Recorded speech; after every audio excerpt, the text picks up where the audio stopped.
السلام علیکم، شمس آزاد آپ دیکھ رہے ہیں انفارمیشن ہاؤ۔ دوستو، یہ 30 جون 1908 کی بات ہے جب سائبیریا کی علاقے ایون کے رہائشیوں نے آسمان پر نیلے رنگ کی روشنی کی حرکت کو رپورٹ کیا تھا جو ان کے بقول سورج جتنی تیز تھی۔ روشنی کی رپورٹ کے 10 منٹ بعد ایسی گرجدار آواز سنائی دی جیسے باہری توپ خانے سے گولہ باری کی جا رہی ہو۔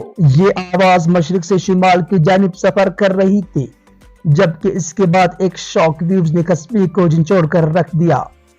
دھماکے کی آواز، جس کی لہریں یورپ، ایشیا بلکہ برطانیہ تک زلزلہ پیما مراکز نے ریکارڈ کیے، مگر ایون کی اور ارد گرد کی قصبوں کی رہائشیوں نے در حقیقت کسی قسم کے حقیقی دھماکے کو نہیں دیکھا۔ اس دھماکے کے بعد کئی دن تک ایشیا اور یورپ کے اوپر آسمان میں جگمگاہٹ کو دیکھا گیا جو برفانی ذرات بلندی پر بننے کا نتیجہ تھا، جبکہ مختلف ممالک میں ماحولیاتی دباؤ میں تبدیلیات دیکھی گئی۔ اگرچہ دھماکہ تو کسی نے دیکھا نہیں، مگر اس کے مقام کو ضرور دریافت کر لیا گیا تھا جو مشرقی سائبیریا میں واقع تھا۔ وہاں موجود 800 اسکوائر میل رقبے پر پھیلا جنگل، 8 کروڑ درخت مکمل طور پر تباہ ہو گئے اور اس کی کوئی وجہ بھی سمجھ نہیں آ سکی۔ سائنسدانوں نے یہ جاننے کی کوشش کی کہ آخر یہ دھماکہ ہوا کیوں، کیونکہ اتنی طاقت کا دھماکے سے ایک بڑا شہر تباہ ہو سکتا ہے، مگر اس کے بعد کبھی ایسا نہیں ہوا۔ اور جب سے ہی سائنسدانوں کا ذہن چکرا رہا ہے کہ آخر ایسا ہوا کیوں اور وجہ کیا تھی۔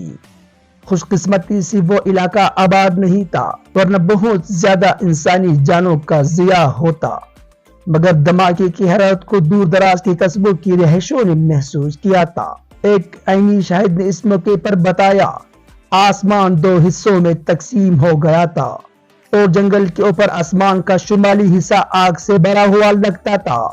اس کا کہنا تھا کہ اس وقت آسمان میں ایک دھماکہ ہوا اور بہت بڑا کریش ہوا، ایسے کریش جس کو سن کر لگتا تھا کہ آسمان سے پتھر برس رہے ہیں۔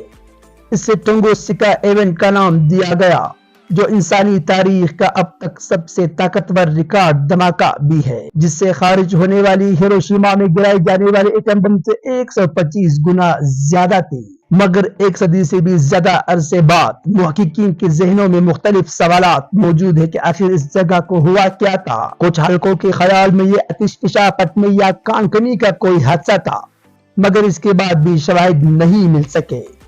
در حقیقت سائبیریا کے اس خطے کا موسم ڈرامائی قسم کا ہے، جہاں موسم سرما کا دورانیہ بہت طویل ہوتا ہے، جبکہ گرمی کا موسم بہت مختصر، جس کے بعد سطح میں ایسی تبدیلیاں آئی جس نے اس جگہ کو ناقابل رہائش بنا دیا، بلکہ وہاں پہنچنا ہی مشکل ہے۔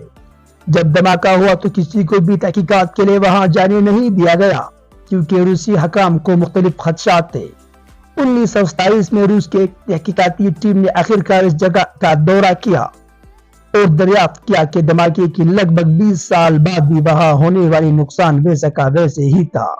اس ٹیم نے خیال ظاہر کیا کہ ایک خلائی جسم فضا میں پٹا جس سے یہ نقصان ہوا، مگر کوئی بھی گڑھا یا خلائی ذرات دریافت نہیں ہو سکے۔